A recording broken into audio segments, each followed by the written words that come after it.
মুখ্যমন্ত্রী বা স্বরাষ্ট্রমন্ত্রীর মুখ হিসেবে শুভেন্দুই আস্থা, আর তার ভবিষ্যৎবাণী করে দিলেন রাজ্য বিজেপি সভাপতি শ্রমিক ভট্টাচার্য নিজেই। বছর পেরোলেই নির্বাচনে বাংলায়, কিন্তু এখনও পর্যন্ত বিজেপির মুখ কে তা নিয়ে অনেক জল্পনা উঠলেও দলীয়ভাবে কারুর নাম সামনে আসেনি। কিন্তু গতকাল রাজ্যের বিরোধী দলনেতা শুভেন্দু অধিকারী ও রাজ্য বিজেপি সভাপতি শ্রমিক ভট্টাচার্যের সাংবাদিক সম্মেলনে উঠে এলো নতুন জল্পনা। তাহলে কি ২৬-এর নির্বাচনের মুখ হিসেবে শুভেন্দুকেই দেখা যাবে? রাজ্যের বিরোধী দলনেতা হিসেবে শুভেন্দু অধিকারী জেলায় জেলায় সফর করছেন, শাসক দলকে কোণঠাসা করার চেষ্টা করছেন বারংবার।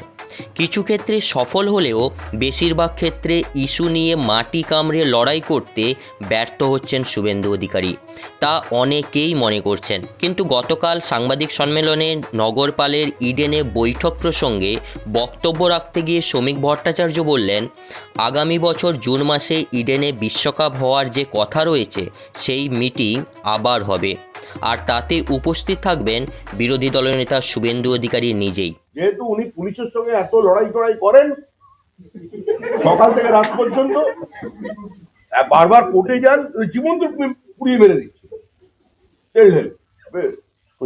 সেই জন্য ওর সব পুলিশগুলোকে চেনে। ওই বৈঠকটা দলের পক্ষ থেকে বা সরকারের পক্ষ থেকে উনিই নেবেন জুন মাসে, এটা কালের দেওয়ালে লেখা হয়ে গেছে। এখানেই প্রশ্ন, তাহলে কি বিজেপির তরফ থেকে শুভেন্দুকেই মুখ করা হচ্ছে? মুখ্যমন্ত্রী বা স্বরাষ্ট্র দপ্তর সামলাবেন তিনি?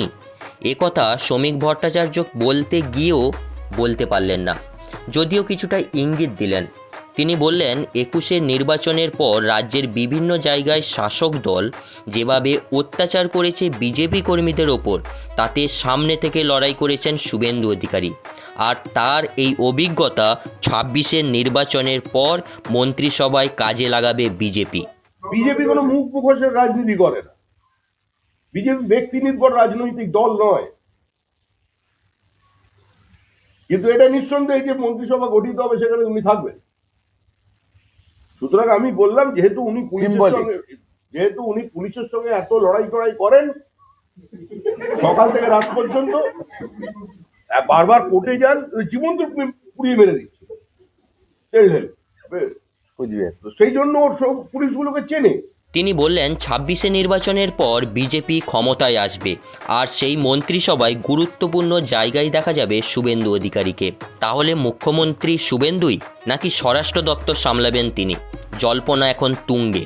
রাজনৈতিক বিশ্লেষকদের মতে রাজ্য বিজেপির সভাপতি শ্রমিক ভট্টাচার্যর এমন বক্তব্য নিয়ে দলের অন্দরেই চর্চা শুরু হয়েছে। অফিসিয়ালি দলের তরফে কিছু না জানানো হলেও কর্মী মহলে শুরু হয়েছে এ কথা, মুখ্যমন্ত্রী নয়তো স্বরাষ্ট্র দপ্তর সামলাবেন শুভেন্দু অধিকারী। আপনাদের কি মতামত আমাদের কমেন্টের মাধ্যমে অবশ্যই জানাবেন। চ্যানেল হিন্দুস্তান। বিভিন্ন বিষয়ে ভিডিও পেতে চ্যানেল হিন্দুস্তানের ইউটিউব চ্যানেল সাবস্ক্রাইব করুন www.youtube.com/channelhindustan।